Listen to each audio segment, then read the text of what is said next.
ভাই money is the problem ভাই। যেমন মানি হয় না, আমার কিছুদিন আগে আমার ওয়াইফ হয়েছে, ডেলিভারি হয়েছে, আমার বাচ্চা হয়েছে। এই কারণে মনে অনেক সমস্যার ভিতরে আসছিলাম। অনেক মুহূর্তে যে আমি বাড়ি যাই তাহলে মনে করেন যে আমি অনেক টাকা ঋণ আছি। বাড়ি গেলে মনে করেন আমি একদিন মনে করেন যদি ঢাকায় থাকি, আমি একদিন মনে করেন কামে থাকলে আমার ম্যাক্সিমাম আমি 1500 থেকে 2000 টাকা ইনকাম করতে পারবো। গ্রামে গেলে আমি এটা ইনকাম করতে পারবো না।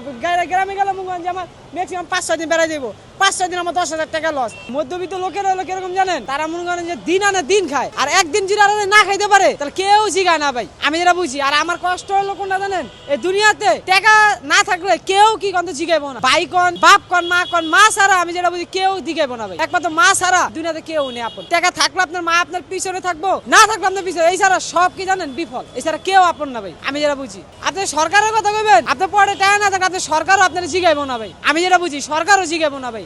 আপনি আজকে দেন, আপনি আজকে না খায় পড়ে দেন, কেউ জিগাইবো না ভাই, কেউ না ভাই। পুরুষের জীবনটা কি জানেন, কর্ম করো, কাজ করো, তাইলে কি জানো সবার কাছে মূল্য পাইবা। পরে টাকা না থাকলে কেউ মূল্য দিব না। আমি যেটা বুঝি টাকা না থাকলে হবে, বাস্তব কথা ভাই। টাকা না থাকলে কেউ মূল্য নাই। অবশ্যই নিঃস্বার্থ ছাড়া ভালোবাসা আছে, মা ছাড়াই দুনিয়াতে কেউ আপন না ভাই। মা ছাড়া একমাত্র সব হলো স্বার্থ। বন্ধু কন, ভাই কন, ঠিক আছে, যা কন দুনিয়াতে সব একমাত্র মাই আপনার স্বার্থ ছাড়া ভালোবাসবে।